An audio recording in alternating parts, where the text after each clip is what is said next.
Je m'appelle Camille Martin, j'ai 27 ans et j'habite à Paris, dans un petit appartement près du canal Saint-Martin.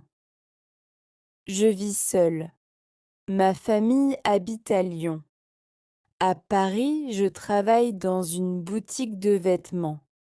Ma vie est normale, simple, parfois un peu stressante. Un samedi soir, après une longue journée de travail, je suis sortie avec deux amis. Nous avons choisi un petit restaurant italien près de Bastille. Nous avons mangé des pâtes, partagé un dessert et parlé de nos rêves.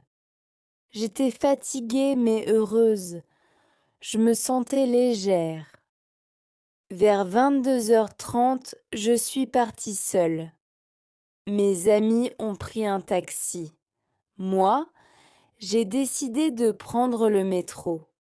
Il faisait froid. Le vent soufflait fort.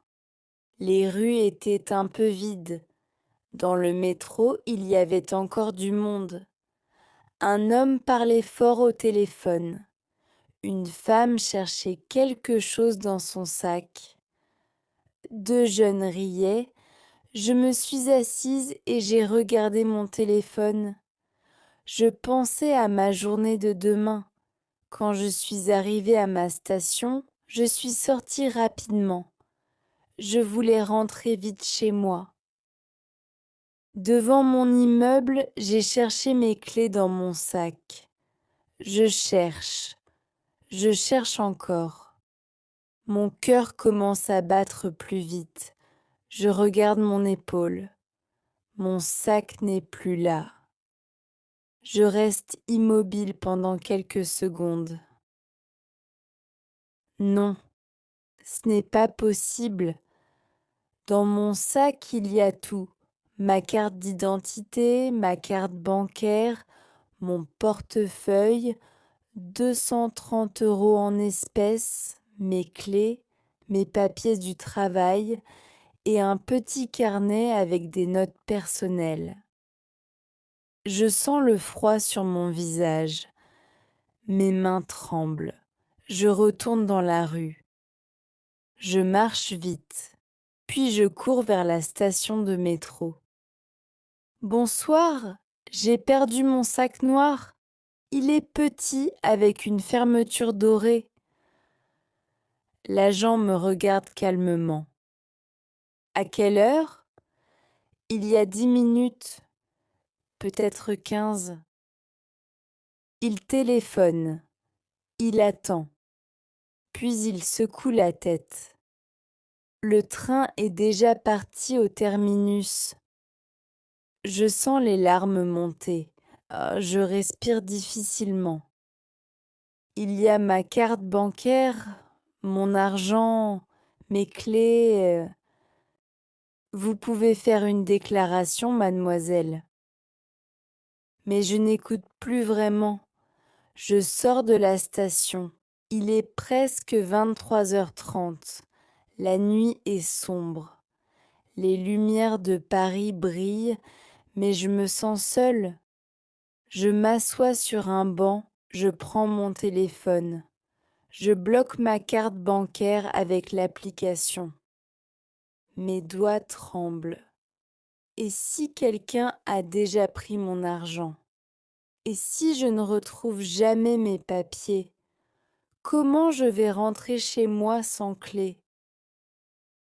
Je décide d'appeler ma voisine, Madame Leroy. Elle est âgée, mais gentille. Camille, tout va bien? Ma voix est faible. J'ai perdu mon sac, je ne peux pas entrer. Attends-moi, je descends. Elle ouvre la porte de l'immeuble. Je la remercie 1000 fois. Je monte chez moi, mais je n'ai plus rien. Pas d'argent, pas de papier. Je m'assois sur mon lit. Il est presque minuit. Soudain, mon téléphone vibre. Numéro inconnu. Je regarde l'écran. Mon cœur bat très fort.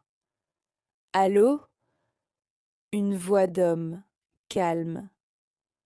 Bonsoir. Je pense que j'ai trouvé votre sac. Je ne parle pas pendant 2 secondes. Où? Dans le métro. Sous un siège, il y a votre carte d'identité dedans. Camille Martin, 27 ans. Je ferme les yeux. Je respire. Oui, c'est moi. Je m'appelle Adrien. Je suis descendu à Opéra. Je suis dans un café qui ferme bientôt. Je ne sais pas quoi penser. Est-ce vrai? Est-ce dangereux? Vous pouvez me dire ce qu'il y a dans le sac? Un portefeuille marron de 130 €, une carte bancaire, un carnet rouge et une petite photo d'une famille. C'est exact, je décide d'y aller. Je prends un taxi. Mon cœur bat très vite pendant tout le trajet. Je regarde par la fenêtre. Paris est belle, mais je suis nerveuse. J'arrive devant le café. Il y a peu de monde. Je vois un homme assis seul. Il a mon sac sur la table. Je m'approche doucement. Adrien? Il lève les yeux. Camille? Il me donne le sac immédiatement. Je l'ouvre. Tout est là. L'argent, les papiers, les clés, rien ne manque. Je sens une grande chaleur dans mon cœur. Je veux presque pleurer. Merci, merci beaucoup. Vous ne pouvez pas imaginer ma peur. Il sourit. J'ai vu le sac. Personne ne faisait attention. J'ai pensé que la personne devait être très inquiète. Je m'assois, mes mains tremblent encore. Je lui propose un café, il accepte. Nous parlons un peu. Il travaille dans l'architecture. Il aime Paris. Il est calme, respectueux. Il ne demande rien. Il est presque 1 heure du matin quand je me lève. Merci encore, vraiment. Faites attention la prochaine fois. Je souris. Quand je rentre chez moi et que je ferme la porte, je regarde mon sac. Cette nuit-là, j'ai compris quelque chose. On peut tout perdre en 1 seconde. Mais parfois, dans la peur et l'obscurité, on trouve aussi de la bonté. Paris est grande, Paris est rapide, Paris est parfois froide. Mais cette nuit-là, Paris m'a montré son cœur.